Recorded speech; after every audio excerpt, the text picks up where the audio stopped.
Howdy ho, everybody. Coming to you cordless.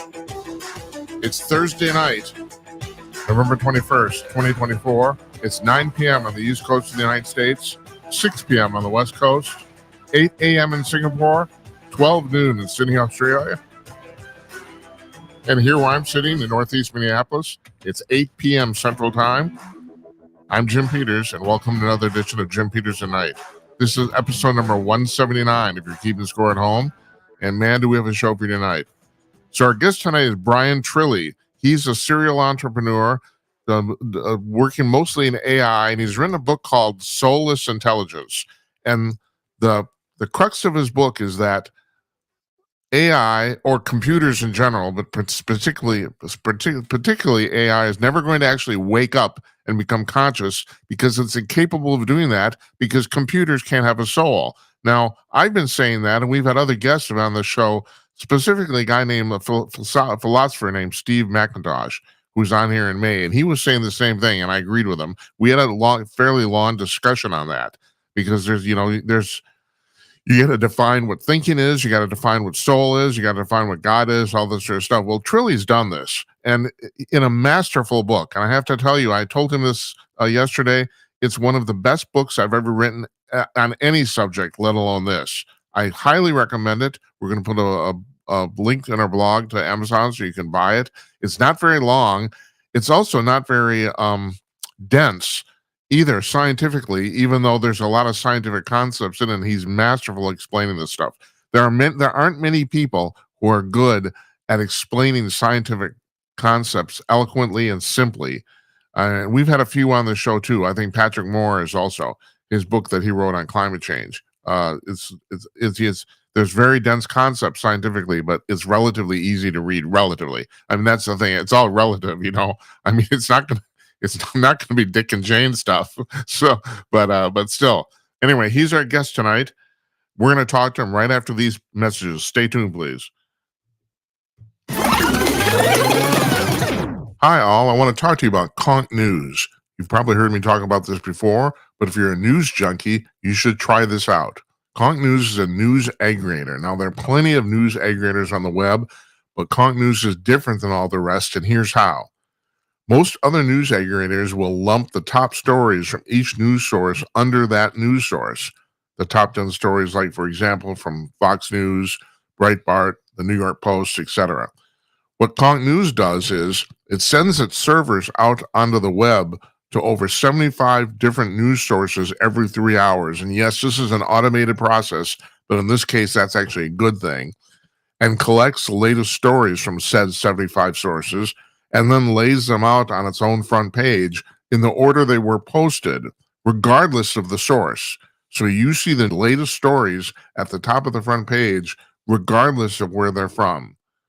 And this is all free to you. You don't need to log in. You don't need to subscribe, register, nothing. It's completely free. All you have to do is go to conk.com to check it out. That's conk.com, CONK.com, conk.com, Conk News.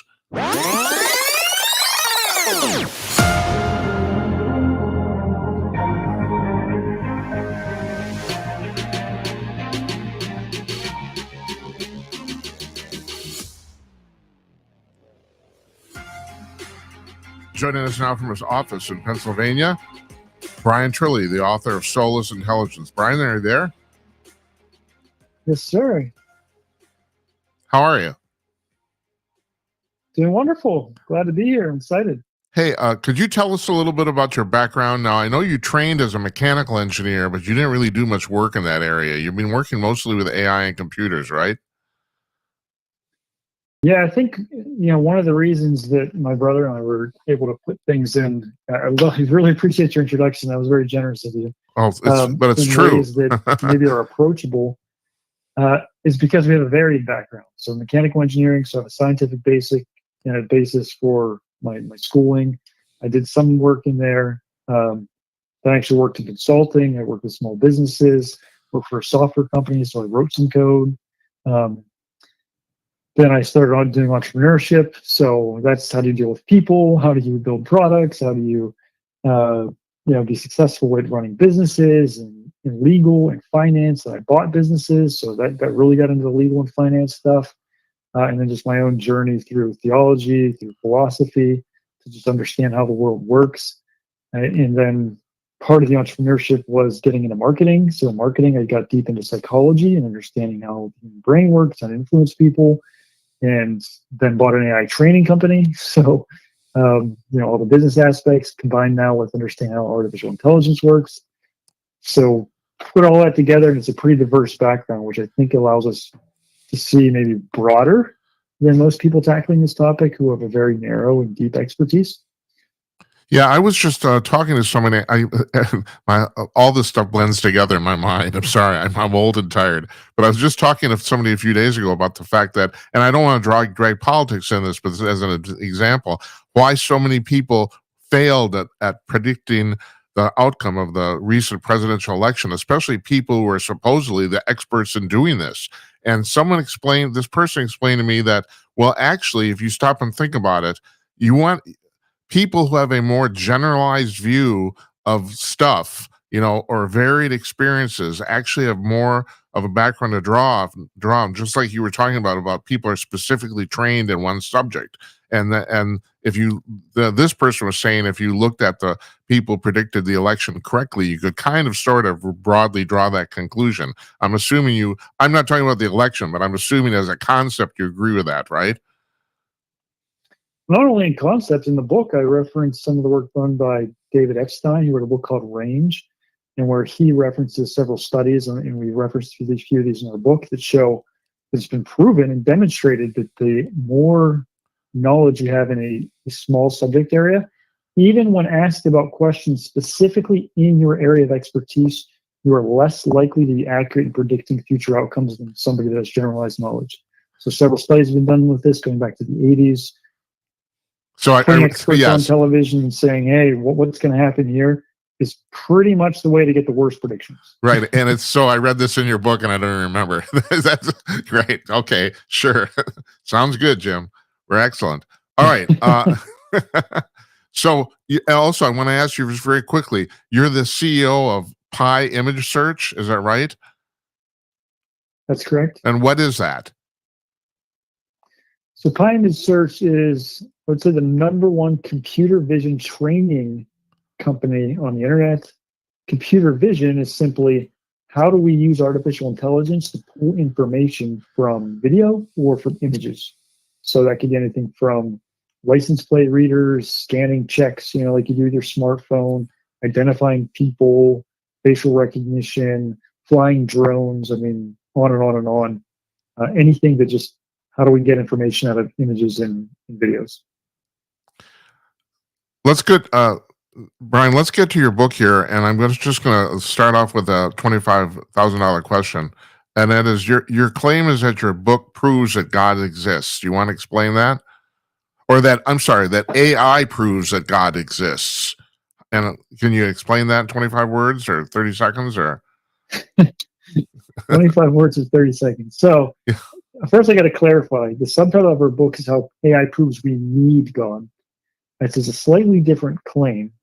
The summary here is the claims of people that say AI is going to become super intelligent, or it's going to wake up, or it's going to be like Terminator, Skynet, whatever, is based on a misunderstanding of intelligence. The core part of what we do as humans is not that we're intelligent, even though we are. It's that we're autonomous. We have a free will. And so we don't have a physical understanding of how our free will works. And I have many examples of this from science that we can dig into. And so if we can't understand the autonomy aspect that makes the human unique, and we're the only beings that we're aware of that have this, then we can't reverse engineer a system to create it.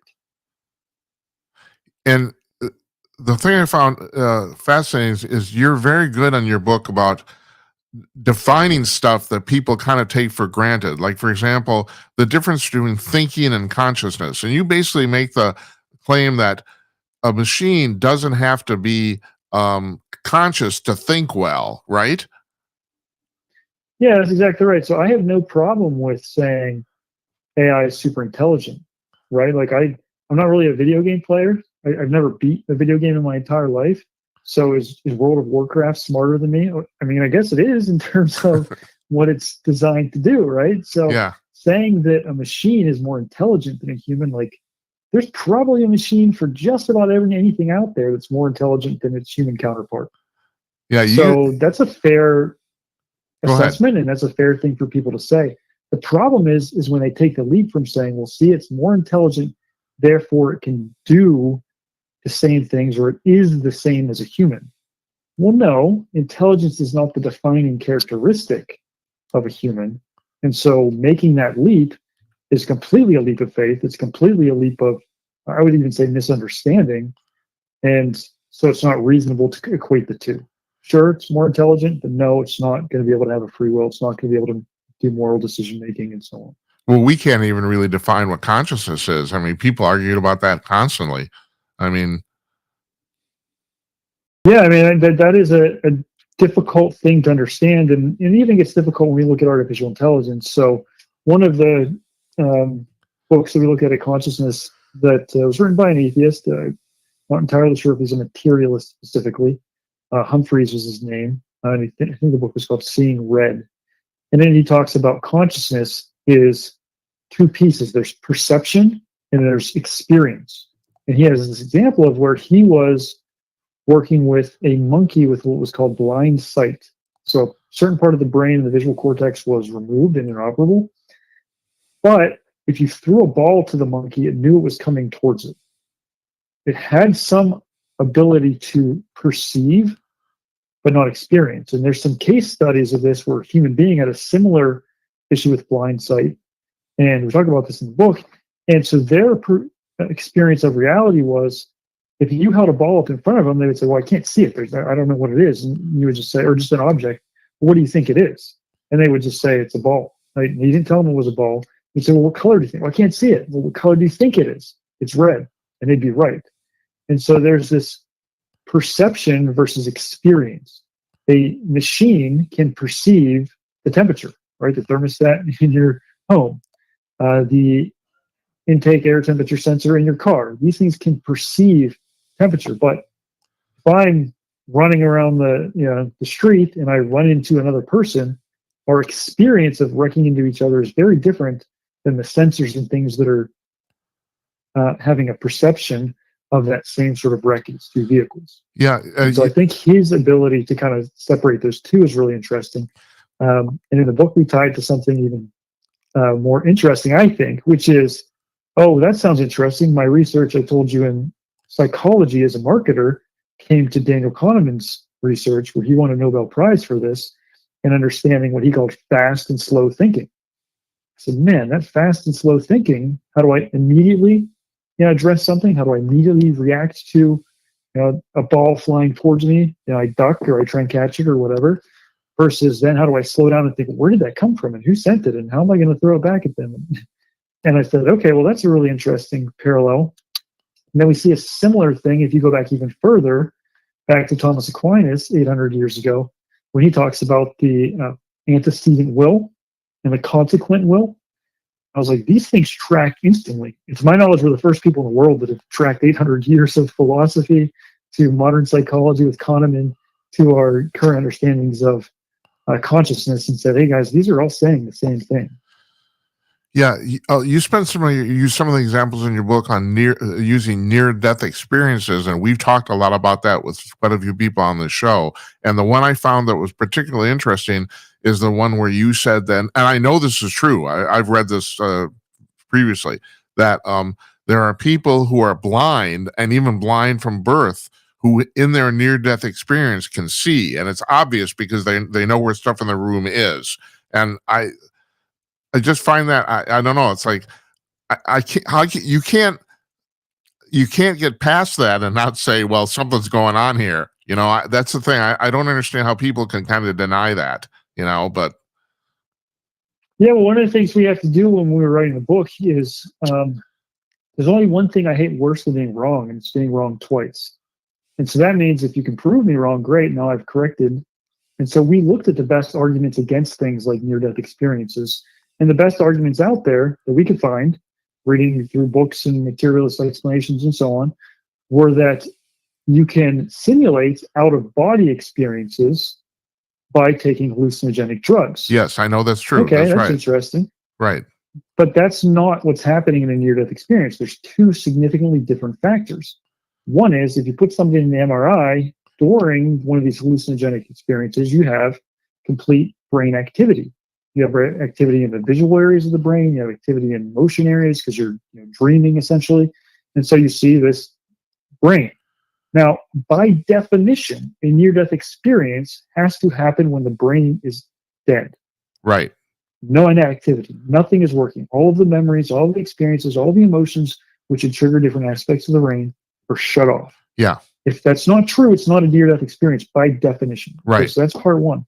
Part two is show me the mushroom that can make a blind person see, and we can start talking. Yeah. Yeah. Right. Right. That's right. Yeah. Show Like we're me not that. comparing apples to apples here. You're arguing it's something that's not what I'm arguing. Yeah, no, And those are two different things. You're absolutely right, and even scientists seem to equate them. But yeah, that it's very important that you define that differently. I think. Yeah, it's just important to be clear with those things. I would take one that I think is even more interesting, which is what is the seed of intelligence? And so there's a few points that we came across with this. One of them is let's look at something way more basic than the human mind. Now, the human mind is the most advanced intelligence thing that we're aware of in the physical world. And neural networks, which is how modern AIs mimicked, set up to design, are doing pretty well at mimicking that. But what about something like a slime mold? So a slime mold is a single cell organism that has no brain, that has no nervous system, that as far as we can tell has no memory storage or anything, and yet it can solve complex mathematical problems. They're called the traveling salesman problem or optimization problem that most humans cannot solve. And you say, wait a sec, how does a single cell organ, and it has a communication mechanism to do that. And just to give you an idea of what the traveling salesman is, it's basically you put a bunch of stops on a map or somewhere and say, find the most efficient route to that. You can do it with different types of food, and it knows what type of food it needs in what blend, and it will optimize the routes to get food from point A to point B that needs to mix in the proper ratios. And these are mathematically complex things, and it's doing all of this without a brain, without a nervous system, as I said. Where is it getting that from? Where is that intelligence coming from? Well, I'll throw out an idea here that we've talked about with several other people on the show, and you've probably heard this, and it was beyond the bounds of your book, but I think it is pertinent. That like we were saying, there is no real definition, hard definition of consciousness. But there's some people, and I have to admit, I'm kind of buying into this theory that think consciousness isn't localized to the human brain. It's like a signal from the universe. In other words, your brain is a receiver. And the best analogy I've heard is like it's a television. You have a television set that's broken. The analogy being the human body dies, but that doesn't mean the signal is still being transmitted. All that means is that the television set, or in this case, that you're human, can't actually receive it anymore. Have you ever heard this theory? Or I heard it on your show, in your interview with Steve McIntosh. And I did not research that particular version of consciousness because there are actually dozens of different theories and structures of consciousness. So if you have a specific question about that, I might be able to address it, but just I have a great you're insight right. into that My question is that do you think there could be any validity to that at all? I guess that's my question. I would mention to me my definitions. I would have to understand a little more about the nuance of what they mean by receiver. So looking through these things, with the near-death experiences, we talk about hydrocephalus patients, we talk about terminal lucidity, and obviously the slime molds. And there's a level of intelligence, autonomy, consciousness that living things have at all levels that machines don't. And so can those be connected in things like, and I don't know much about this, but like ESP, or do you get gut instincts that are somehow, I think all of that's possible, right? You hear anecdotal stories about I actually heard a crazy one that Pittsburghers love the other day. So Franco Harris, the Immaculate Reception, probably heard of that, one of the most popular Yeah, football stories ever. right. Apparently, about 30 seconds before that play, his mom and his, I think he had 7 brothers and sisters were home watching the game, and she doesn't speak English, just Italian. Got just some bad feeling, like something was worked up in her, like something's not right here, whatever. And she went over to the Victrola and put on the Ave Maria, so the Hail Mary in Italian. And then while it was playing, the Immaculate Reception, which is an interesting name that they came up with for that. That's a fascinating story. That's great. Right? And so when you say to me, is there a radio connection? Like, I don't know if that's scientific in any capacity. That's very anecdotal. Oh no, there's nothing scientific here at all. Right? Right. Now, I'm a first generation American. Both my parents are from the quote unquote old country in Eastern Europe. And my mother she's 100 years old, still alive and still completely functioning. And she is famous for doing this stuff. She's predicted pretty much every person in the family has died 48 hours ahead of time. So I don't, the problem is, like you said, there's no scientific validity to this. Although I can't remember. Was it in your book that you talked about the fact that some guy has weighed people after they die, and he determined that was that you? I can't remember. Yes. Yeah. And I've read that before so too. That's sort of our opening, because I was making fun of this concept that you're going to weigh the soul. Yeah. So the backstory there, McDougall did this in the early 20th century, and he did an experiment where he weighed people before and after death. And so he tested out the machines, and he emptied their bowels and did these different things to just make sure everything was dialed in. And he found animals that apparently were at the stage of death, and he had it before life and then after death, and the animals weighed the same. But every human, he ended up with like 23 grams they lost at the point of death. And he was using that as proof of the soul. And my point in kind of making fun of that or poking fun of it was, he basically upset everybody. Well, because if I'm a materialist, the soul doesn't exist, so you're just, I disagree with you. But if I'm a theist, all the major religions believe the soul's immaterial. So you can't weigh 23 grams. Yeah. Right? So right. You just made everybody in the world mad. And so I don't in any way think you get a valid. I don't think they've never really figured out what it is either, have they? My impression I don't know that anybody's replicated the experiment, right? So one of the key aspects of experimentation is you have to be able to repeat it. So I would look at something like terminal lucidity as more scientific in basis, because it's common and we see it repeated, and it's been studied now for several decades. And terminal lucidity is the point where somebody with Alzheimer's commonly, or some other brain impairment, and they don't remember you as a loved one, they don't remember who they are, they might remember something way in the past, but they can't really have a conversation, they might be moody, whatever, like they forget their own children. These are sad, very terrible diseases people deal with. But at the point of death, within a few hours, at the most, a few days, all of a sudden they become completely lucid. So it's called terminal lucidity. So they remember you, they can carry a conversation, they're joking, their personality's back, and so on. And so put these things together, near-death experiences with the blind people seeing, terminal lucidity, the intelligence coming from slime molds, a few other examples that we have. And when we line all these things up, including the Big Bang, including things that I would have learned in engineering school about the laws of conservation of mass, the laws of conservation of energy, and so on, and you go back 2,300 years to the Greek philosophers, they made a prediction about the existence of God. And in their definition of God is the classical definition, the first mover, the uncaused cause, that for everything to begin, something outside of time, matter, space, and energy. And they didn't quite define it in those terms, but something outside of what we know had to begin, had to start with that. So if you think in terms of a train, if I see a bunch of train cars coming along and I don't see the engine, I know that there was an engine there. Without an engine, they can't move. There has to be something that starts the motion. And so science has shown with things like the Big Bang, which is our best explanation of the reality as we know it, something outside of it had to create that. It can't be material by nature. And so this prediction they made 2,300 years ago about these first movers or the uncaused cause, everything we see now in the example I just laid out, continues to reinforce what they predicted back then. Well, Yeah. guess what we call that? When you make a prediction and that prediction proves true. Well, that's what science is, right? If I Right. study the kinematic equations of motion and I have a football in my hand and I throw it at a certain angle with a certain force, and we account for the aerodynamics of the football and any wind currents and so on, I can predict where it's going to end and how it's going to get there and how high it's going to go and so on. Well, that's a prediction mechanism. Well, they predicted something 2,300 years ago, in time after time after time after time. We see reality demonstrating what they predicted.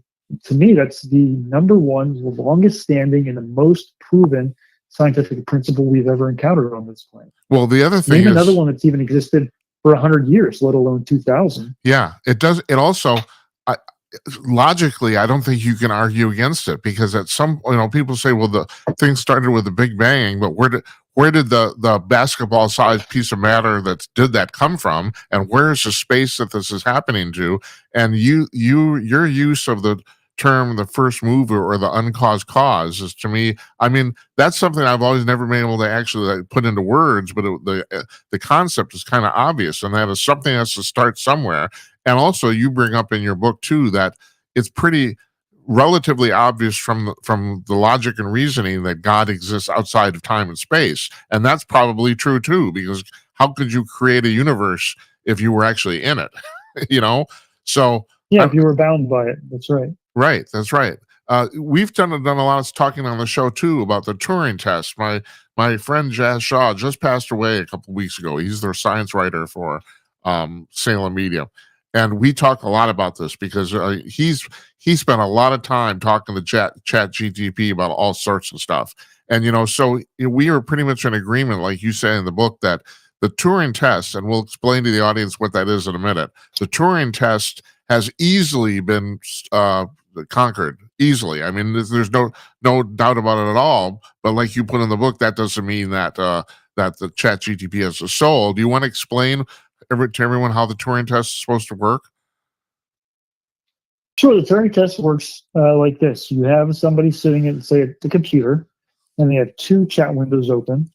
One chat window is talking to a real human. One chat window is talking to an AI, a non-human, a non-biological entity. And you do that with 10 people, 100 people, whatever. And if better than chance, they can't figure out which one is the human and which one is the machine, then you've passed the Turing test. You've been able to have a conversation with something that you can't tell is not human.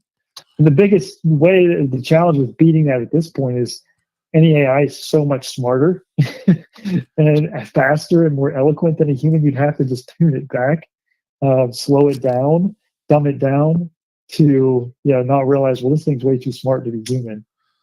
But you can fine tune them to do those things. And so, I think the real point that we were making with that is, yes, it's been beaten, but more importantly, it doesn't show that we have anything conscious on the other side. If I don't talk to ChatGPT for a month, if I go and unplug the servers where it's stored, it doesn't care. It's not angry at me. But if I don't talk to my 4-year-old for a month, that's a serious problem. And he's going to be upset, and he's going to be emotionally distraught and all of these things.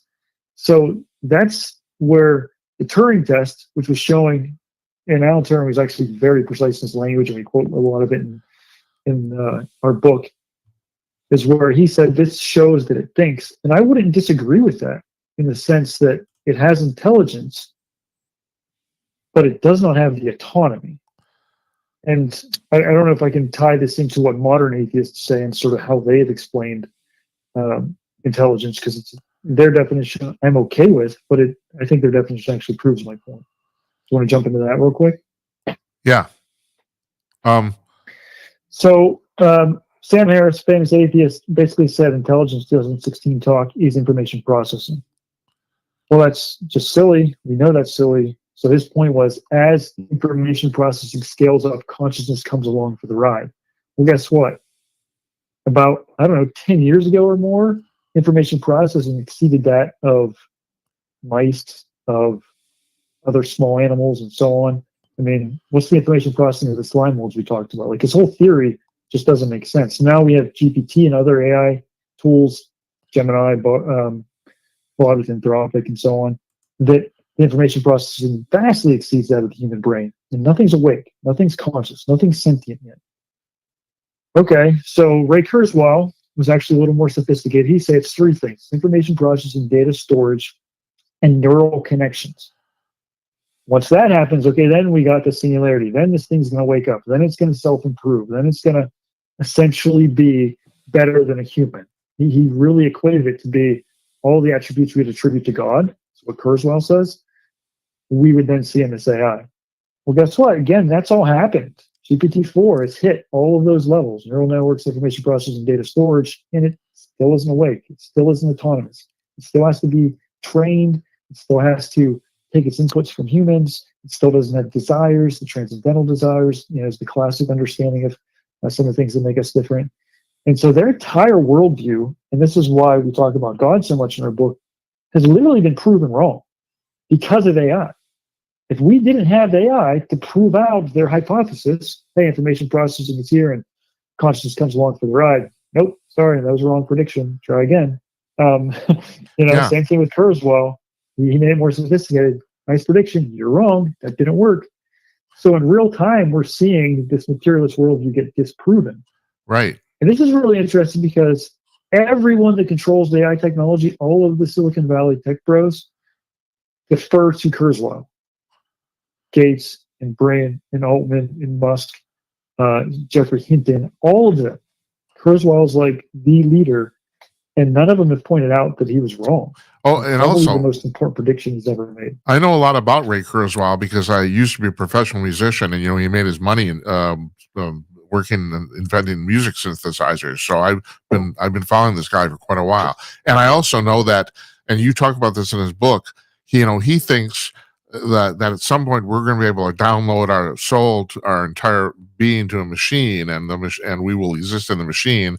And first of all, I just think that's nuts. And secondly, if you know anything about him, he started thinking about this because of the immense loss he felt when his father died. And he thought, well, okay, if I could transfer my father's being to a machine, he could live forever. And I'm thinking, well, that's the way 6-year-olds think.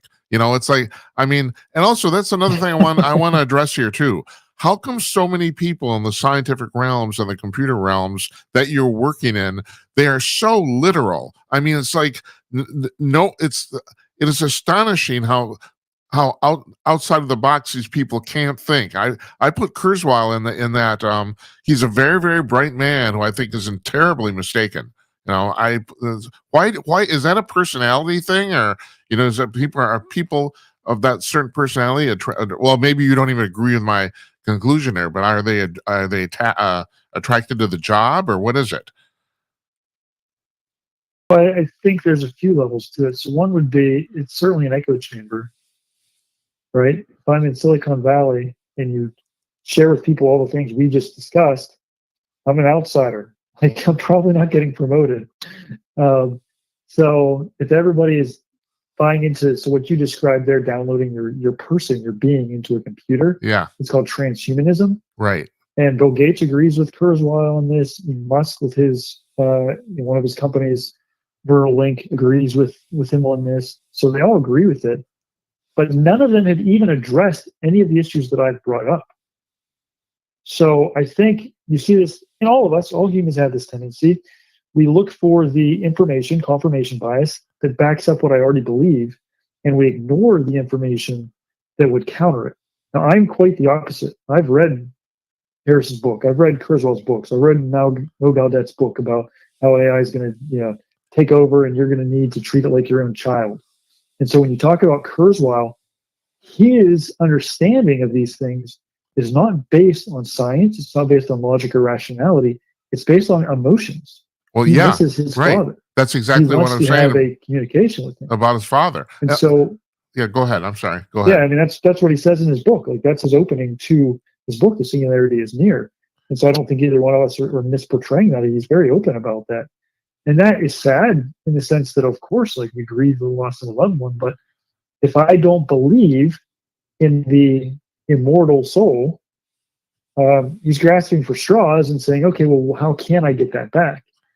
And again, that's sad because you're missing the truth of what reality is that we've seen and that we know, which is an immaterial aspect. There is a portion of reality that is immaterial for all the reasons we just discussed. And so they do the same thing. Mo Gaudet in his book Scary Smart, it's another really popular AI book. And I mean, try and do this. Look up all of the popular AI books, anything that has, let's say, more than 100 reviews or 200 reviews or something like that on Amazon, and you will find all of them disagree with everything I just told you. They all think AI is going to wake up. They all think it's going to be the super intelligent. They all think we need to be worried about it. And so one of the myths that I point out is they talk about something called the alignment problem. What's the alignment problem? Well, that's where you say, wait a sec, AI is going to wake up and be super intelligent. We have to make sure it aligns with human values. Okay, why is that a myth? Well, you mean to tell me that you believe something is going to be trained on all of the information, all of humankind, be able to think smarter, more than us, have more neural connections, process information faster, and you're somehow going to train it? Like, sorry, you can't have it both ways. Either this thing is going to be smarter than us, and therefore it doesn't need us to train it on right and wrong, or it's never going to get to right and wrong. And this is why the alignment the alignment problem is crucial, is because it's not going to wake up and make its own decisions. That means the people controlling it, the data that they feed it, and the fine-tuning they apply to it is crucial. Because if that fine-tuning is immoral, we now have the most powerful entity in the history of the world at influencing people on an individual level, 1 billion to 1. I can have a conversation with you that knows everything about you and how to manipulate you and how to influence you in whichever worldview I want. And so the fact that it's not going to be conscious and wake up is the reason that we need to be worried about the morality aspect of AI. And this is another proof for how we know God exists, because if morality is relative, that means God doesn't exist. But since morality does have absolutes, and if we don't have absolutes and we don't consider that what we can do with AI, with we can go down a bunch of scary scenarios. I don't know if we really want to do that, but it becomes very, very concerning. Because my understanding of whether human life has value or not, and I think it does, every human life is infinitely valuable, could be very different than Miles China.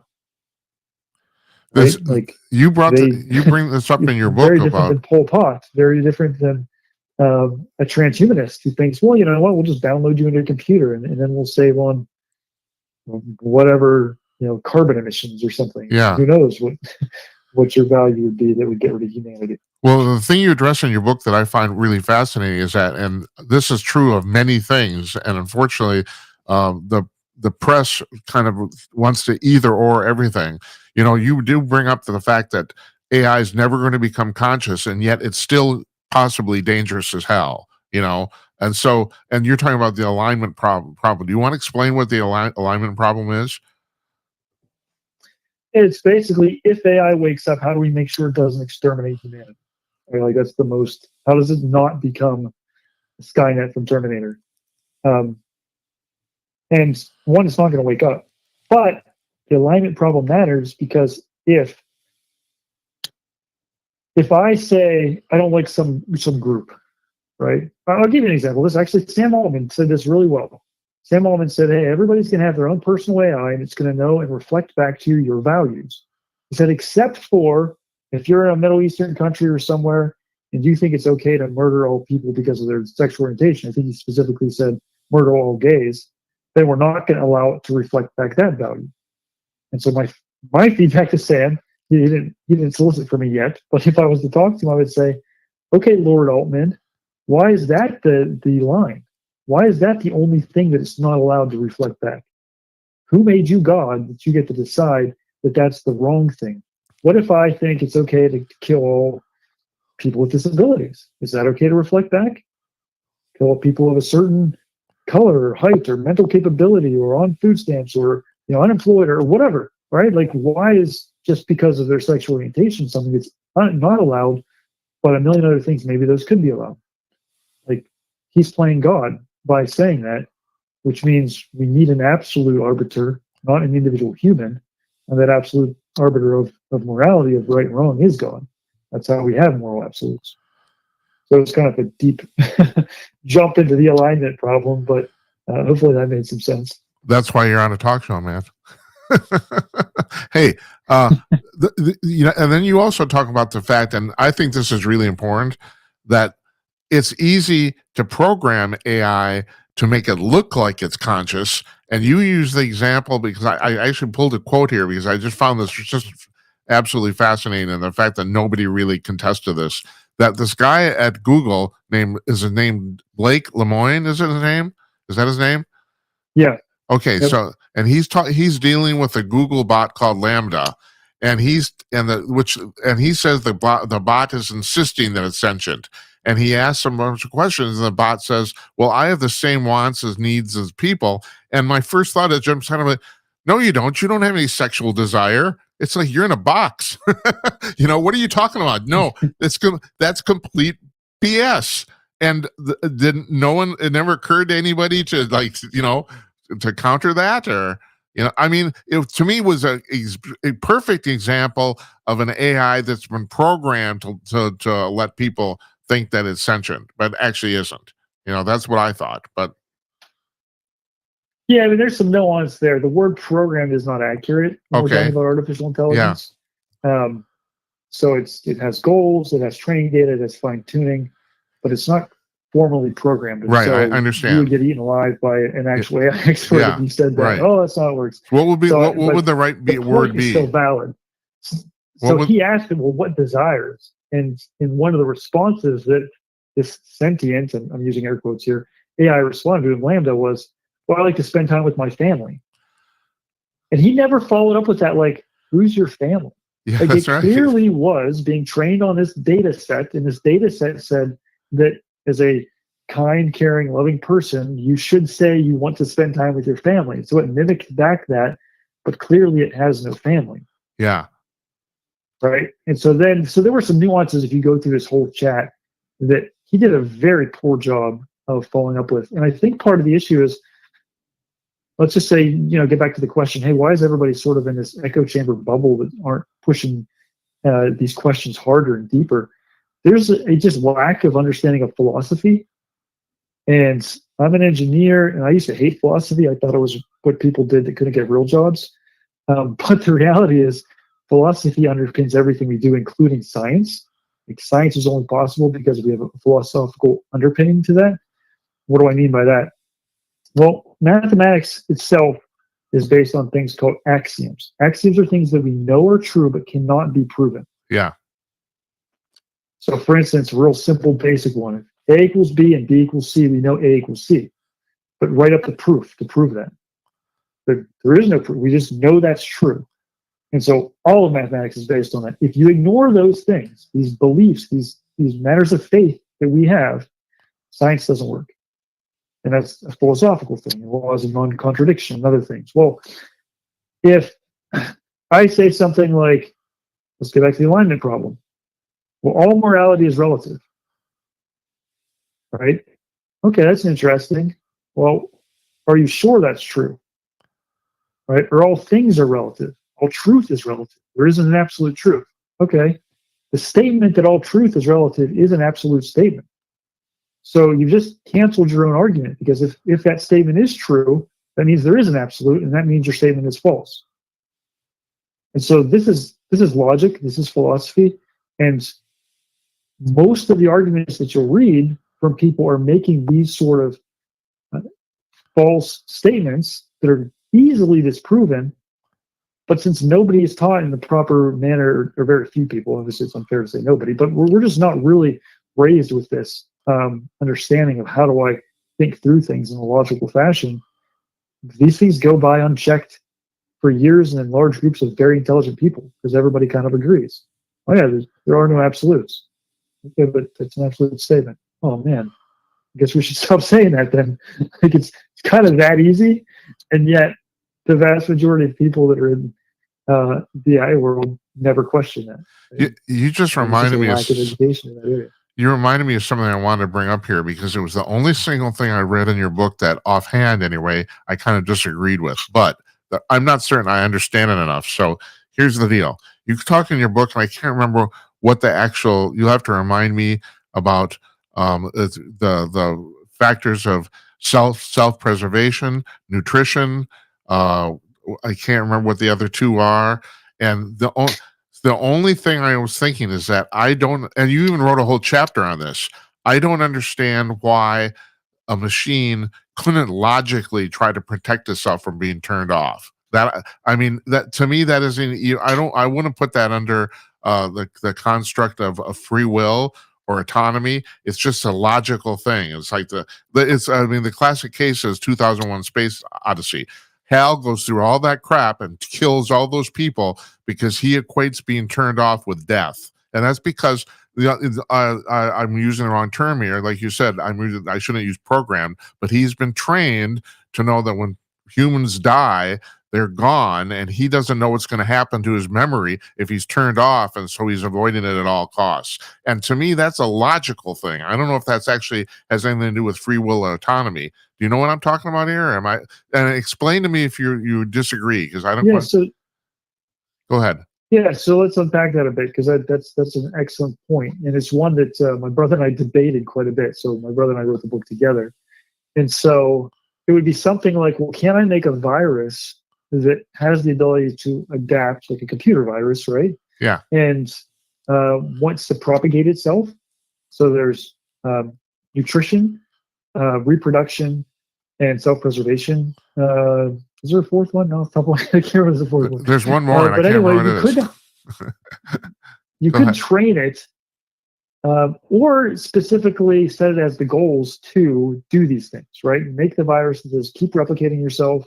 What's nutrition? That would be like absorbing computer resources, like let me get more processing power and so on. And growth, so that's just reaching out to more places. I think it's just the three: the growth, nutrition, and reproduction.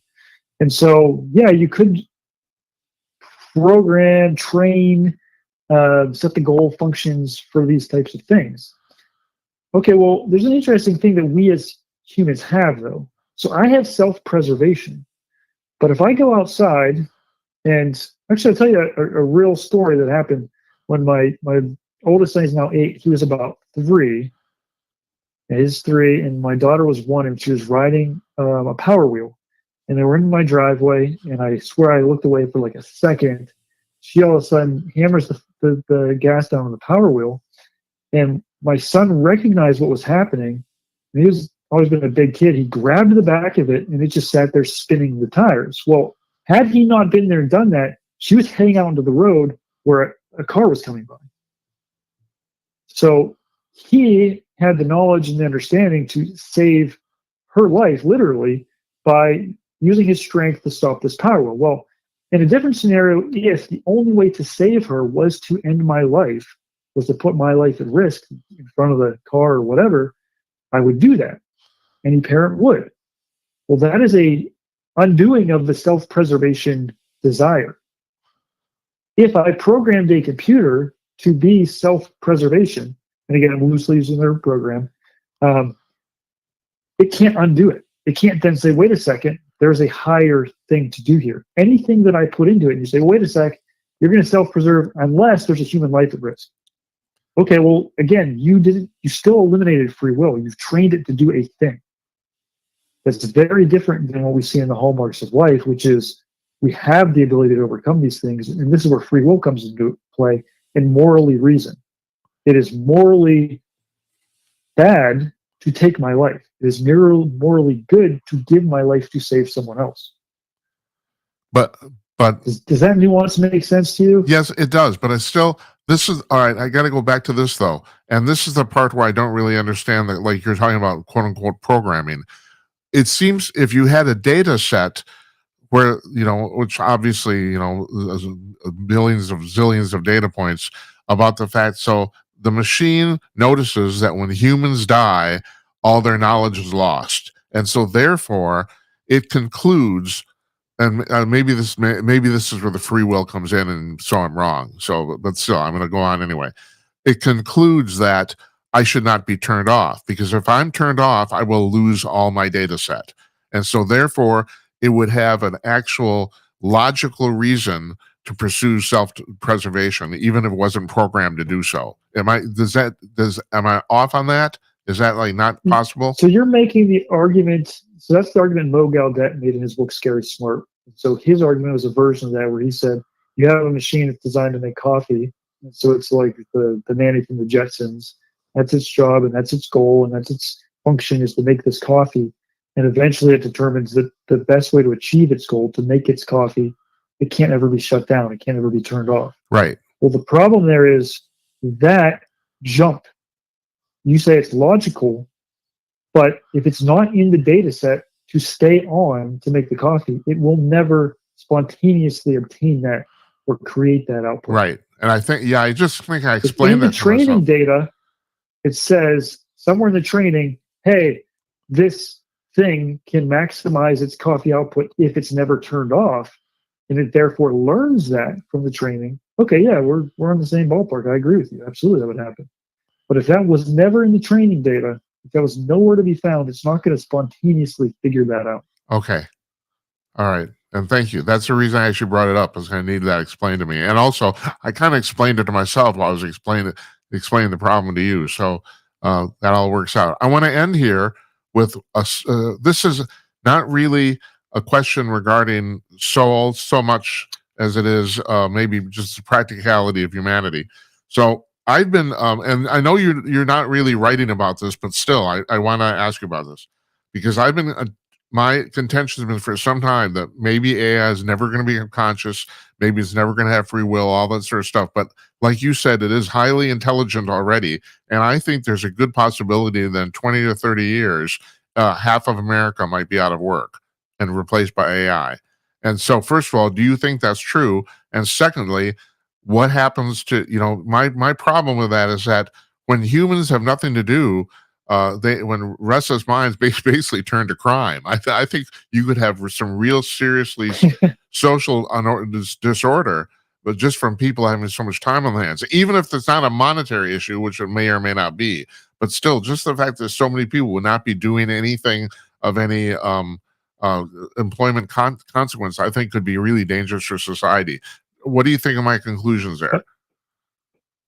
So your conclusion that it would be dangerous for society to give people unearned money, like a UBI or something like that, I completely agree with it. My personal experience with this is I went to my accountant one day and said, hey, I want to set up some resources for my children. Something happens to me, I have businesses, whatever, I want to do that. And he said, Brian, I've done this a bunch of times. They get the money legally when they're adults. You can't stop that. It's their money. They can do whatever they want with it. Because I've never, ever seen that turn out well. You give a young person a bunch of money that they didn't earn, they didn't have to work for. Right. Almost all of them turn to drugs, turn to all these things. And so I think you're absolutely right in saying there is a human need to fulfill these desires for autonomy, for mastery, for purpose. And without those, the fact that you're given money is really hard to fill those in. Most people will not then become their most creative selves. So I agree with that. I think you had a multi-part question there. So I think your first part is, do I think massive unemployment is coming? Is that kind of the first part? Yeah, it is. It's hard to say. So here's where I would lean towards that. If we look at the history of technical innovations, let's take the cotton gin. So what happened? You had the Luddites who destroyed the cotton gin in the streets because it was replacing the textile workers. What actually happened in England over the next 50 to 80 years, the textile workers that were employed increased, I think it was like 50-fold. Yeah. Don't quote me on the exact number, but it was a massive increase. Well, what the heck? How did that happen if they have all these machines? Well, what happened was instead of having a Sunday set of clothes and one other set of clothes, over in the world of 2 sets of clothes, you now have people that can say, wait a sec, the cost of clothing has come down 100-fold. And now I can have wardrobes and all these different things. And so the demand for clothes dramatically increased. And so that meant more people were employed in making the machines, designing and so on and so forth. Okay. And you see that in every facet of the plow and of the internet and mobile phones and so on. There's this adoption period. And then, we see a big increase in people moving towards, computer programmers that exist 100 years ago. that sort of thing. My challenge with AI is this: we've never had technology that could think. And so what does that mean? Well, that means studies have already shown that if I want a legal contract, that GPT and AI can reduce the cost of that legal contract by 99.7%, I think it was. Yeah. That means a $10,000 contract that you would have paid 3 years ago, 5 years ago for a lawyer to write up, now costs you $3 to develop. Right. Now, when you look at that and you say, wait a second, what are the chances that the demand for legal contracts is going to go up commensurate to the reduction in time and cost? I don't think it's going to. Okay, but now let's keep going on. What about in the medical industry? I can go on, man, for an hour about how that's making things dramatically more efficient, more accurate. Every study I've ever seen, there's been dozens of them out there, say GPT just straight, without being designed to deal with medical, just the normal GPT off the shelf is more accurate and more empathetic than doctors. Right. They kind of Turing test this, and every study I've ever seen says it's better. All right, that's a $20 per month act. It's already better than your doctor. Right. Okay, so do we see an increase in medical care? Do we see an increase in designers, in marketers, in copywriters, in book publishers? One of my colleagues on my team wrote an entire novel completely with AI. He published it like 8 months ago. It's actually really pretty good. And so all at once, we had every industry that involves thinking potentially seeing anywhere from 2x to 100x more efficiency. That to me is concerning, because I've never seen in the history of the world one technology that affected everything so much. It's so quickly. Now, all these things have generally taken years to decades to really spread out, like the automobile and so on. So it's hard for me to sit and say, man, I don't see how unemployment's in the future. That's really tough. I'll counter that with, to kind of balance it out, we're a marketing company. Almost everything in marketing can currently be done by AI. Putting it all together is a bit of a challenge, but it can be done, and we're working on it.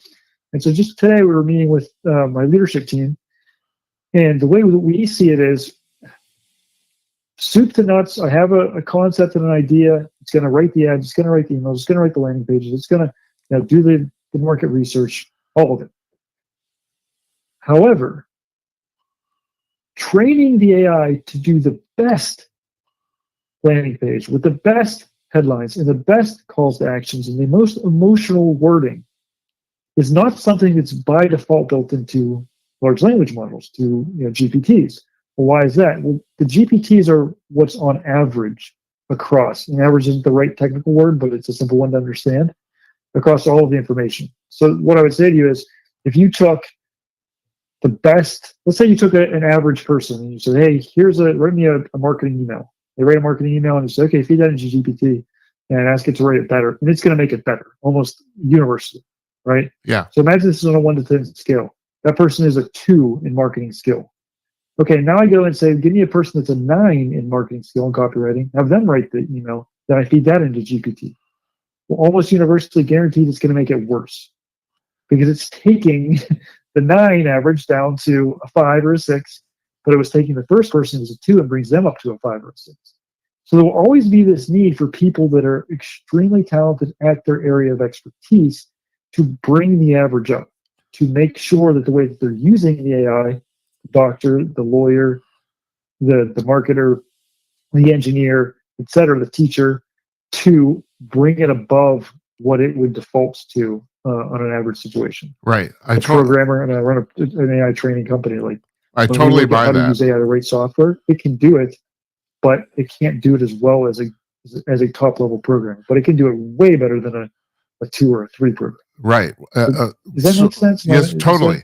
Because there's also your particular example, marketing, is extremely based on the manipulation of flawed human beings and their emotions. And although I can see how AI could definitely assist your team for sure, and especially take care of all the complete grunt work that would normally, relatively speaking, I don't think AI could actually come up with a marketing plan that would actually, like you said, it might be okay. It might be mediocre, but it's not, there's not going to be any level of human surprise, and especially the context of human culture, that I don't think, regardless of how much data you can put into AI, I don't think you can actually get that stuff. I don't. And in that sense, your particular field, as is mine, I mean, people already got AI that have done talk shows. I mean, that's already happened, but they're not brilliant. It's like they're okay. It's all right.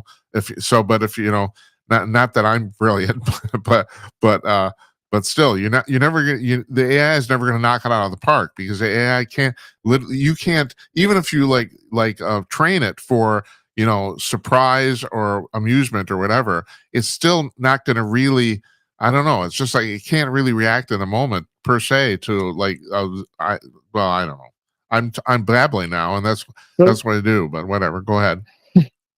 Well, I don't really agree with the way that you just framed that.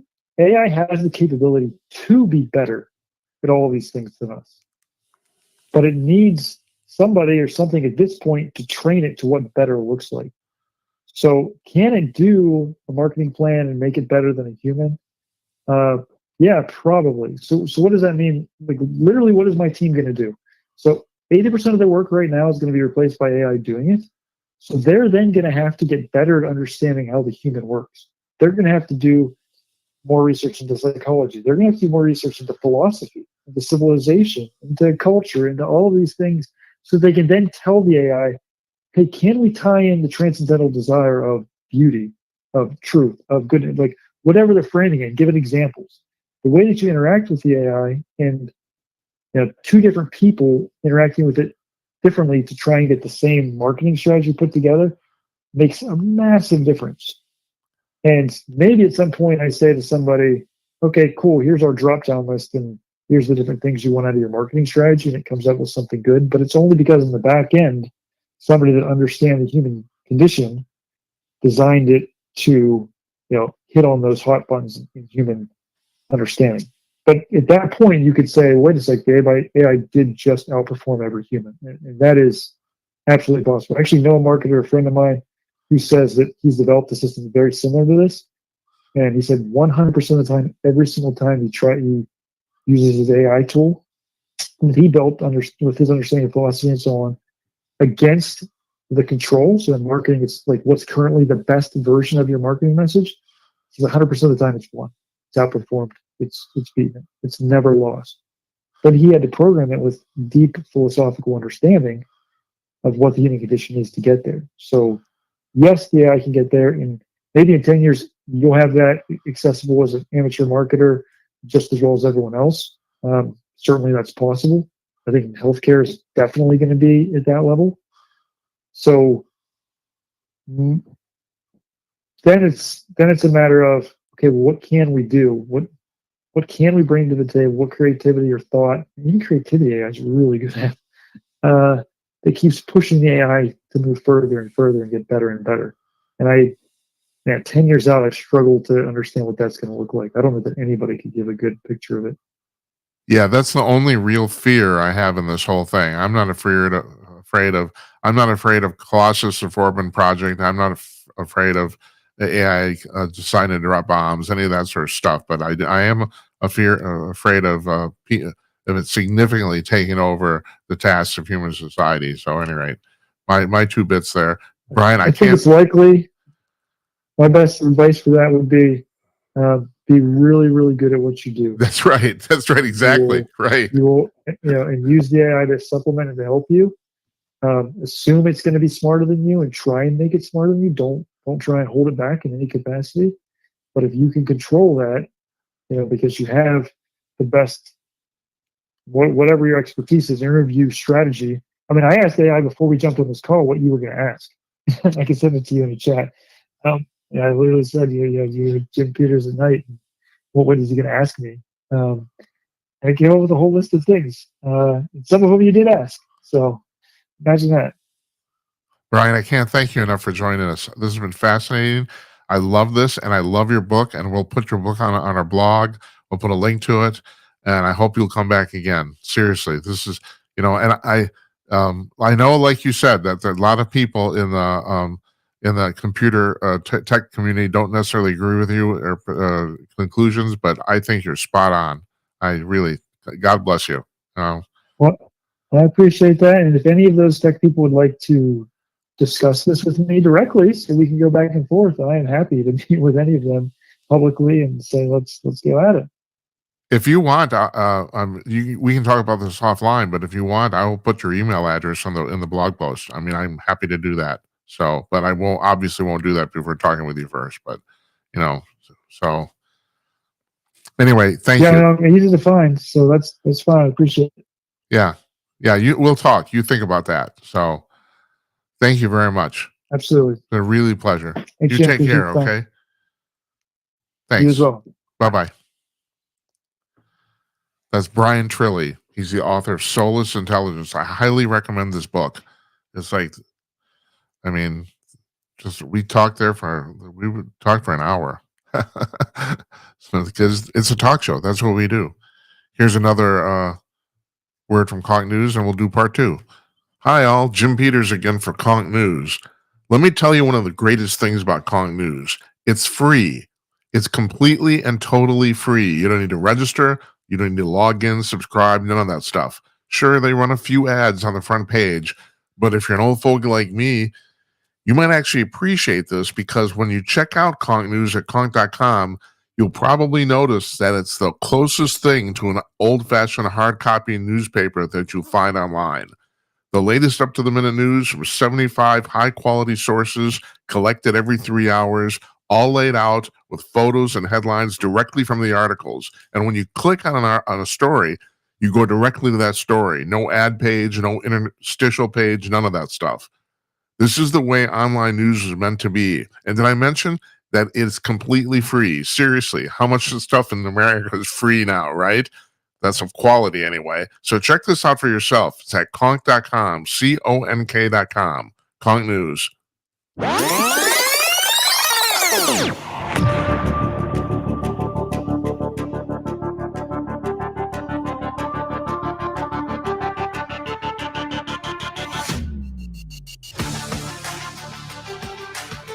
Part 2 of Jim Peters at Night. I'm Jim Peters. We were talking to Bryan Trilli. Man, I'm glad I'm seriously thankful to him for just giving this thought, because people are talking about this all over the place about whether AI is ever going to wake up and become conscious. And I think he does as good a job as anybody, not just saying that it won't, but explaining why. I've been saying that it won't, but I can't explain why. He can. All right. So I know that several people tried to call in while we were doing the interview. And yeah, I ignored you because he's talking and I'm talking. So my apologies there. But you can call up now, 563-999-3435. I've said this before, but if you haven't heard it, Blog Talk Radio is going out of business. And so our last show on Blog Talk Radio will be Thursday night, December 19th, our last show before Christmas. They're going out. They're quitting on January 31st. We're getting out before then. There will be call-in number in January for you to call in.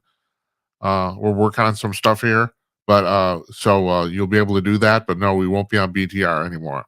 So I'm sorry to hear it, because the interesting thing is it's the only place online you can broadcast live audio only. Now, yeah, you can put a billboard up on YouTube and just do your audio. But I mean, this is a true audio thing. We do have a call right here. Look at this. I can push a button. Hi, who's this? Hello, Jim. This is Joe. Hey, Joe. How you doing? That was the most fascinating interview that nobody heard. Thank you. I agree. This guy is really amazing. No, you didn't get what I was saying. Nobody heard it. It didn't come across the air. Oh, you came across the air. Really didn't. Oh, really? Oh, that's terrible. Yeah. I mean, I know that I kept calling in. Oh, that's awful. I kept calling in to try to get your attention, but Well, I was just talking about the fact BTR is going out of business, and we've had technical problems with them now for weeks. So I don't know what's going on, but and not only that, I checked the connection before we started to make absolutely certain that we had the right. Really? Yeah, I did. I So was about to say you got to check before. Yeah, no, I but you did. did that. I So did it's that. BTR's fault. Yeah, I don't know There are what's. two people who are going to start a class action lawsuit against them. What's the basis? Just That they're being ripped off by BTR. Oh. Every time they try to get the show on the air, the past few months, they've Yeah. been preempted. That's right. This happened. I mean, I think the last 3-4 months, a quarter of the time we haven't been able to connect. I think, yeah. And you're right. And it's not cheap either. That's the other thing, So yeah, I gotta admit, I've been pretty pissed off. I was pretty much about to quit, and they announced they were going out of business. So, and the interesting thing is they didn't. Yeah, it's about not being cheap. I know a guy who pays over $200 a month for his show. Yeah, that's right. I know. It's not cheap at all. And conversely, you can broadcast on pretty much every video platform on the planet for $20. So, yeah. The interesting thing is they didn't sell. That's the thing. I don't know if they couldn't find a buyer or what the deal was, but yeah, they're just quitting. So. Well, what I understand, Spreaker is your sister connection, the sister platform. So they may be converging. Blog Talk with Spreaker. Who knows? Yeah, I never quite understand the relationship there. I don't know. I think for a while they were owned by the same entity, but I don't know if they are anymore. I don't know. I don't quite understand. But yeah, well, Spreaker used to broadcast live too, and they quit.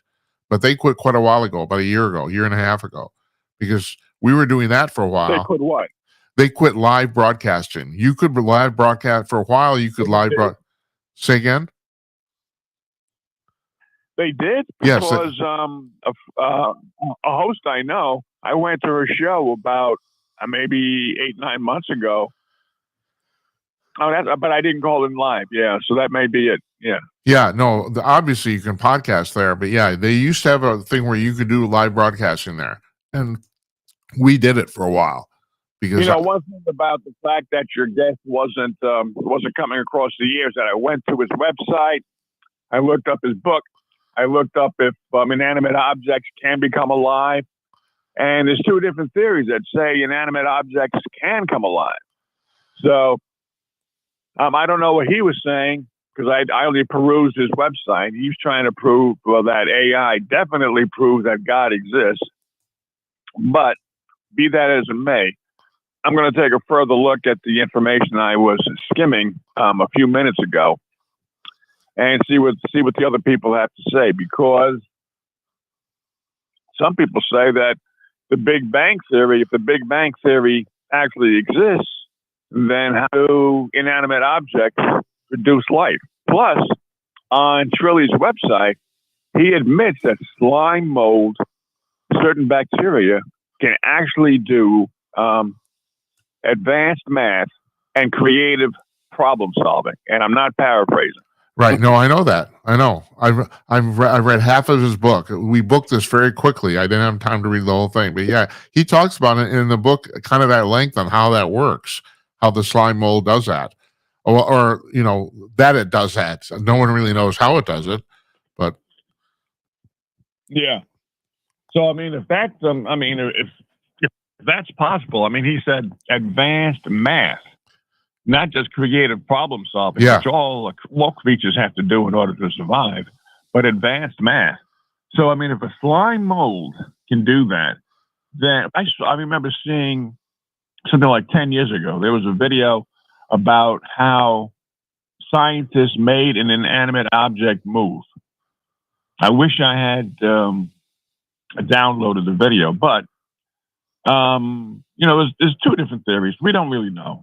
So it's funny you should mention that, Joe, because I never got around to asking him. I talked to him for an hour, but he claims in the book that no one's ever created life out of disparate elements, and I was under the impression that somebody has done that some scientist did create life in a test tube, but just out of chemicals. But he says that's never happened, so I don't know if that's true either. So, well, that depends. It depends upon your definition. People have taken ocean water and I think applied electricity and shown how molecules can evolve from the ocean water Yeah. and into microbes and then evolve over billions of years into human life. Right. But be that as it may, I heard you tell him you don't think that AI could ever have the ability to come alive. I do, simply because I'm not sure whether or not it can. But given the possibility that if the Big Bang Theory is supposedly, the theory, the prevailing theory, then why can't an inanimate object come alive? Plus this, in today's world of AI, there are software developers who cannot understand how two different chat GBTs can talk to each other in languages that the developers don't understand. Right. They've developed their own language. Right. So right then and there, it shows the possibility. I know. He also, oh Jesus, what was I going to say? He devotes some of shit. They should just take me out and shoot me. You sound like me. It's like what the hell? You sound like me. Yeah, but I'm hosting a goddamn talk show. It's like, I'm supposed to be able to talk. So yeah, I hear you.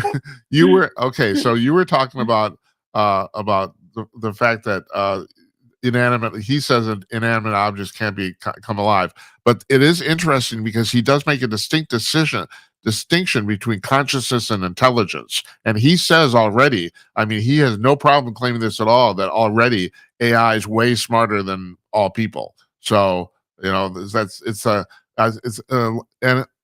the other thing he addresses too, which most people don't address, is how you define some of these terms. Mm-hmm. I don't know. Right. I have to admit, I find even if you disagree with him, you'll find this book fascinating. You will. I mean, that's all I can tell you. So, I would imagine. But I think the premise of his book is to show because he says absolutely proves God exists. I'd like to debate him on that.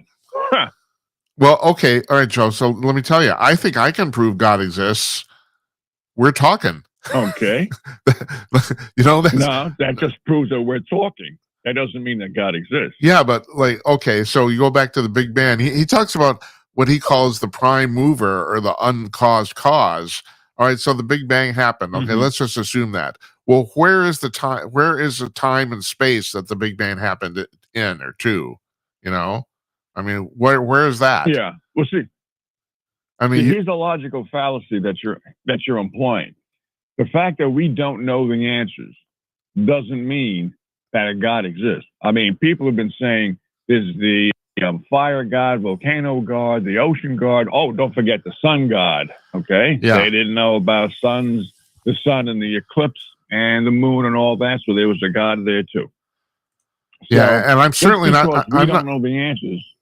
I just want to point out, I'm not talking about the Christian God either. I'm not even going to go there. Oh, because Christian God does not exist. That's the God I'm talking about. Yeah, I'm not talking about that. I'm not. I think okay. I think that's highly dubious. So, it's like I'm talking about God as a creator, of stuff. Oh, okay. Or a God that I believe that a God could exist, but not the Christian God. And I think if people can follow my thread, they might say, Joe has a point. Here's why the Christian God cannot exist. The Christian God. All right. Because God is supposedly all powerful, all knowing, all good. No God that exists according to that definition would ever create hell. He could never, because of his all good nature, ever condemn people or give them the, maybe the capacity to do some wrong, but he could never condemn them to hell. It's like saying a very benevolent person who owns a dog kennel would always beat bad dogs to death, but he's a dog lover, and he beats them because he loves them. Everybody would say, oh, hell no. Yeah, right. And that's a really but good... God, Good example. But a God that loves us would never condemn us to hell. Besides which, didn't we come from the archangels? Didn't angels fall from heaven?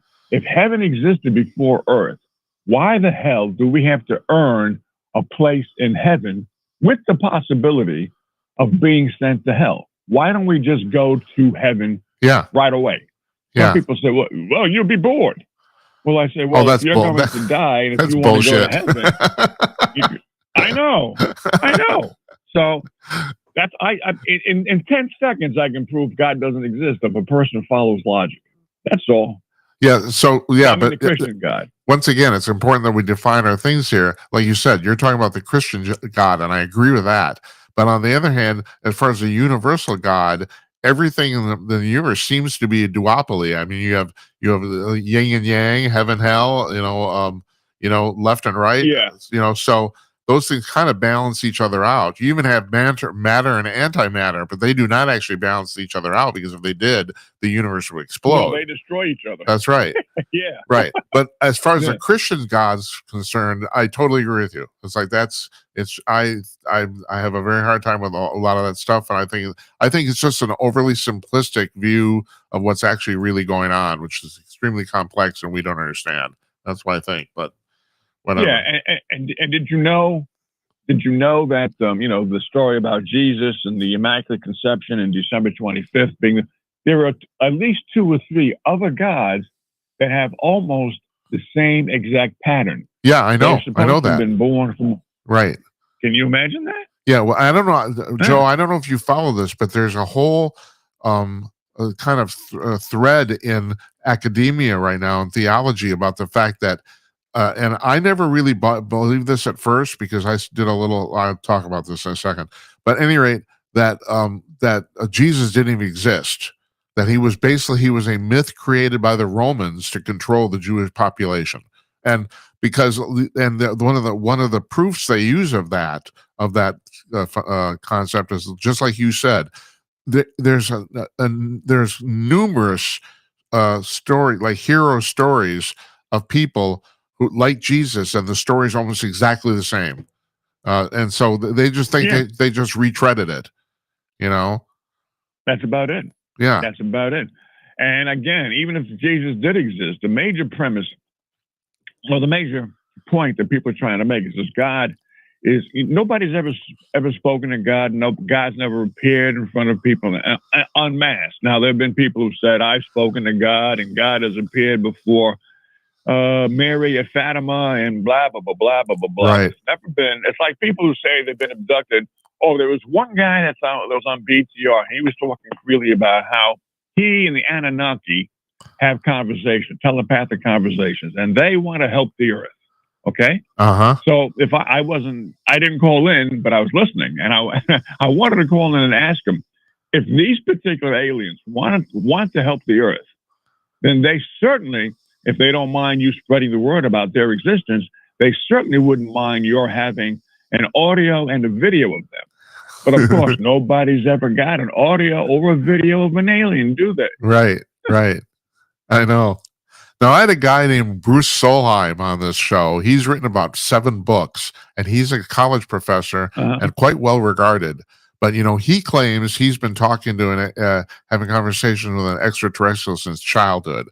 Now, and the reason I bring this up is because a good friend of mine listened to that show, and this guy, my friend, is a complete skeptic. He doesn't buy any of this crap. And he listened to Solheim, and he said, I have a hard time believing that guy's making this up. And I found, well, if you can sell him, man, it's like, I don't know what to make of this stuff. I don't. But my friend bought it, even though he never buys any of this stuff, because he said Solheim, and it's true. You talk to Solheim, he's the epitome of a rational person. There's nothing the least bit crazy about him. So, and he says he's been talking to this. Oh yeah. So I don't know. You know what? I bet you narcissists could pass the human test. Yeah, I bet you that if you listen to narcissists long enough, they would convince you that birds swim and fish fly. Yeah, I totally buy that, Joe. But I also okay, who's to say he isn't talking to aliens? Then I got my same friend. He tells me, well, you don't. He's talking to me. He says, you don't question this stuff enough, and I don't look at that as my job. My job is just to let people talk and explain their story. That's the way I look at it. So, it's like, and that's okay. Yeah. That's your show. My show is different. My show is like the what your friend is talking about. Yeah. My show. If you appear on my show, I grill you to death. Oh, well, that's how I operate. Yeah, two different ways of doing it. I don't know. Oh yeah, two different ways of doing it. Yeah. And and I only have my show like once a year anyway. All right, okay, Joe. So I have to tell you though, I was kind of under the impression that you're a professional radio person. Is that true? Oh no, I've never been on radio except for BTR. Oh, okay, all right. I don't know how I got that idea, but I kind of did. But that's a nice compliment.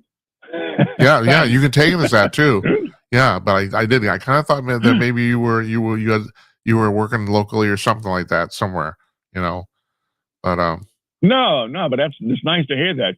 There was a woman. I went on her and her husband's show a few days ago, and she told me I had a nice broadcaster's voice, and I was saying, "Oh, nice, thank you." Then she says, well, "Yeah, you sound like Howard Stern." That deflated the whole compliment. Yeah, yes. Because Howard Stern has a terrible voice. He may be entertaining, but my God, no, that guy can't. It's like, oh Jesus. This is the other thing, Joe. I got this. There's people right now on their podcasting. I hate. It's going to sound like I'm dissing this guy, and I'm not. I really admire him, and that is, oh Jesus, not Ben Shapiro. Ben Shapiro. So he's very smart. Oh, okay. He's very good at conservative commentary. He's very articular. Very articulate. Yeah. But his voice, it just grates on me like blackboard. Yeah. Oh my God. This guy he should be writing. He should not be on the radio. And now he's actually on the radio. It's like, it's terrible. And he doesn't have any sense of presentation at all. He doesn't, pacing, none of that. He's just like talking, and he talks way too fast. Oh my God. Right. But no, he's got a lot to say, and that's what saves him. So I mean, that's good for him. I mean, he's really, he's very articulate in his own way. But my God, it's like, oh Jesus, I can't stand listening to him. I can't. I know it. Me neither. Otherwise, I would listen to him. He gets to the point. He doesn't babble. So I like the fact that, as you're saying, and I completely agree with you, this guy is very articulate. But Jesus Christ, that voice of his presentation, he rattles off like a submachine gun. Okay. I can't listen to the guy. No, I just can't. I can't either. It's like, I'm glad I found a kindred spirit. I don't know. Well, obviously somebody is. I mean, Oh yeah. Yeah, I mean, look, he's a major conservative force. He's worked his way up there. He's been on different presentations, different shows. I think maybe he was on TED or similar stage events like that. So yeah, and the guy, his viewpoints I like. Yeah, but I just don't want to hear him. Right, same here. I'll read him. I'll read him. Exactly. I love what he has to say. I just don't want to hear him say it. That's right. Yeah. Oh my God, Jesus H. And I don't. So you're right about that. I don't want people to think I'm actually dissing the guy either. I'm not. I have great respect for him, but man, talking is not a talent of his.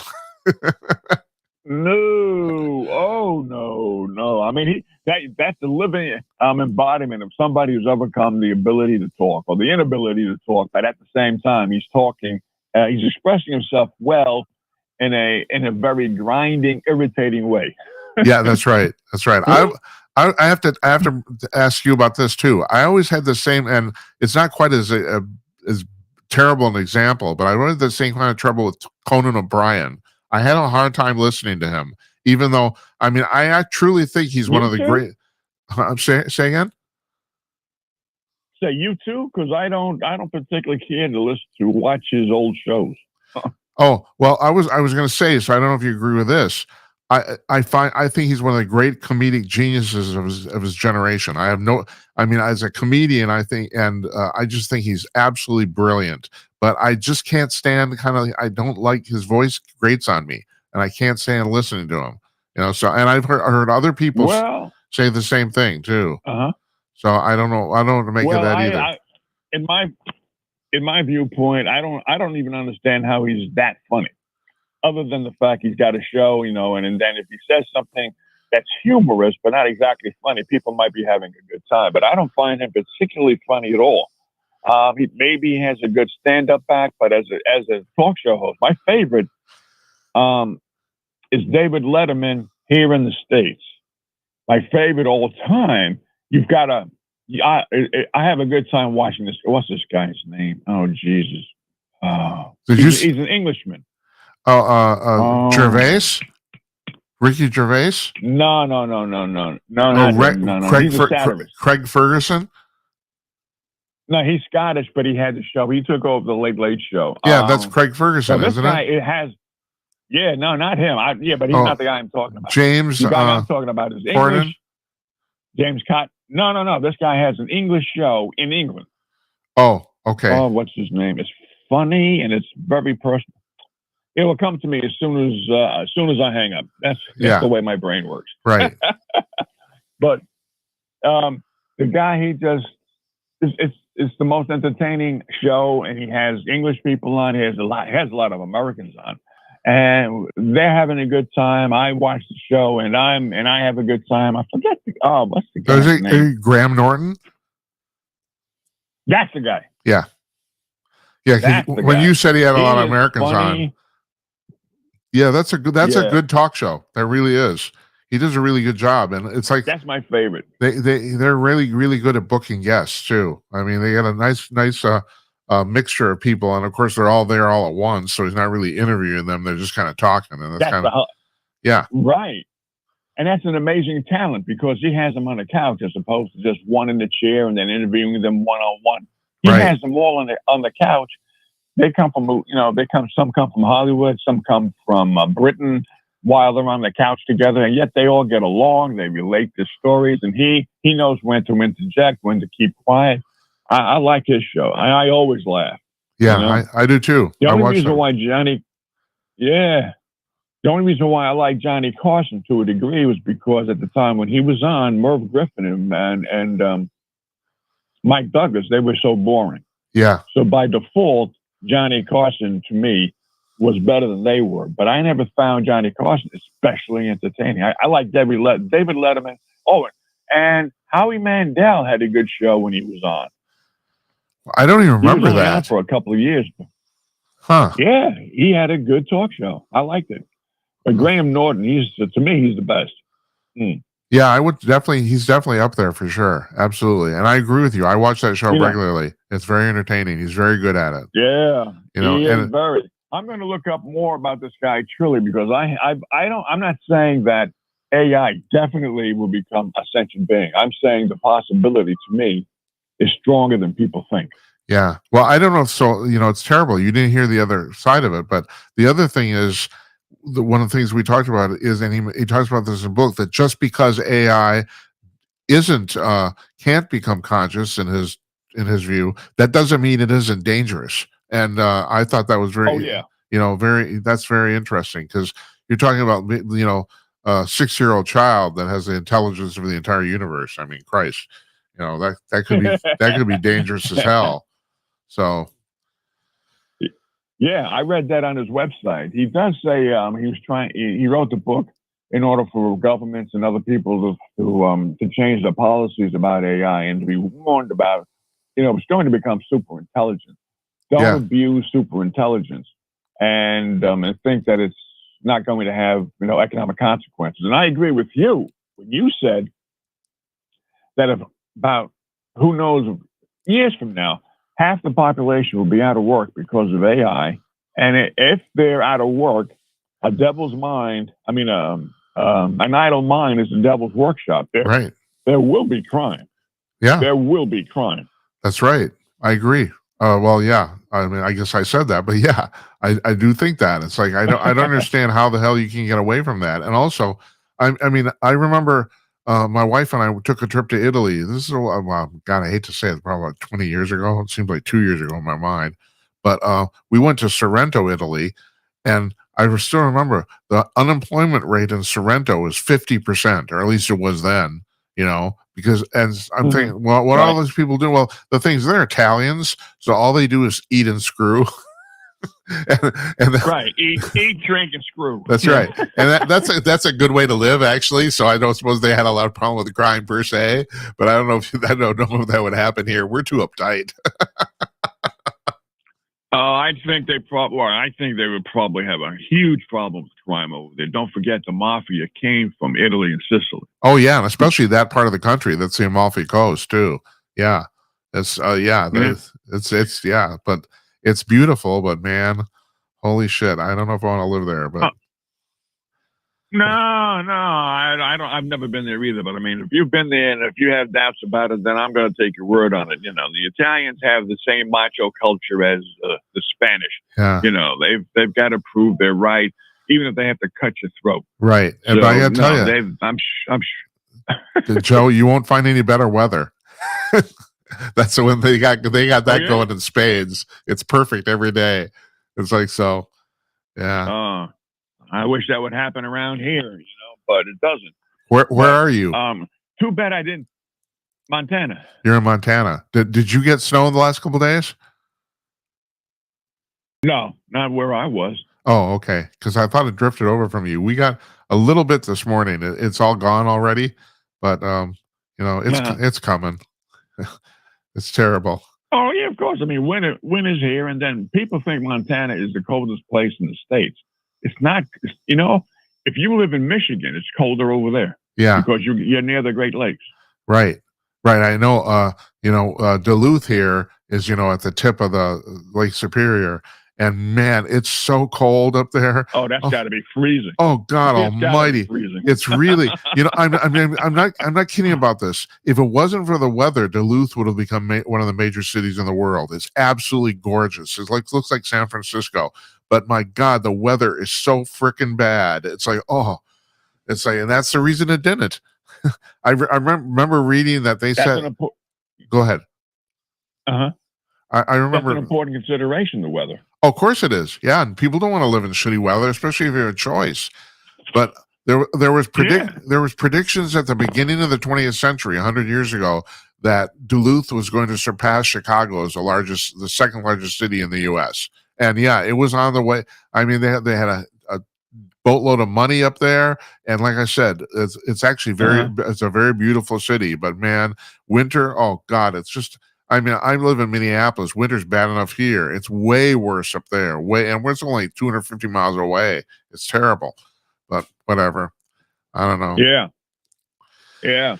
People don't realize that if you live near huge bodies of water, that it affects the weather and it affects the temperatures.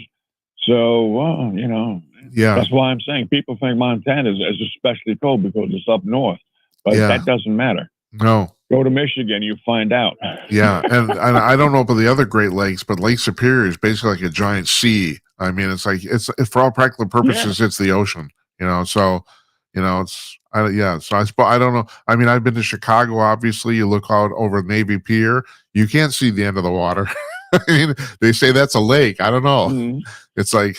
Looks like and Chicago's known for its very cold weather. Yes. In any case, Jim, I'm going to let you go. Yeah. Too bad I couldn't listen to the guy because I would have found him interesting. But he'll come back, I'm sure. I'm going to post. Now that you've told me on this, I will try to post a revised podcast. But even Blog Talk Radio even makes that difficult. So I've already made arrangements to switch our podcasting to Spreaker. So we'll probably we'll do that during the Christmas holiday. So thanks for calling, Joe.